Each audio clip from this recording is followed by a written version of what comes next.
अगर आप भी चाहते हैं कि आरसीएम म्यूजिक के वीडियो सबसे पहले आप तक पहुंचे, तो लाल बटन को दबा के चैनल को सब्सक्राइब जरूर करें और साथ में बेल आइकन को दबाना ना भूलें।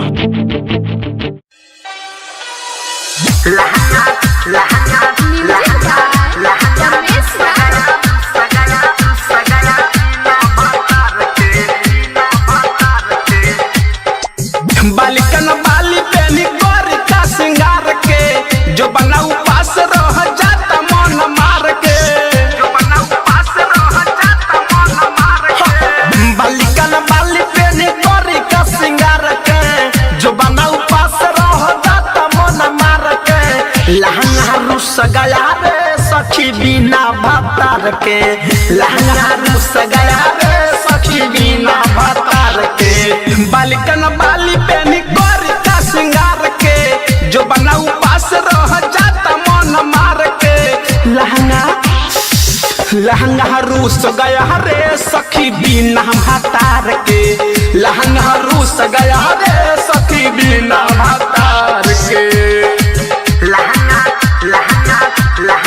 मिक्स बाय सोनू कुशवाहा, ठेका बाजार, मोतिहारी। जो बना के दोस्त का बचोलिया कतहर के महारत न जो सखी बहुत ही निकल के, बहुत ही निकल के। ए सखी जो बना के दोस्त का चोलिया कतहर के मारत नजर सखी बहरी बहर के। अपन से फीच साया सखी कंगार के दिन भर सोची खाली ठोकी ले कपार के।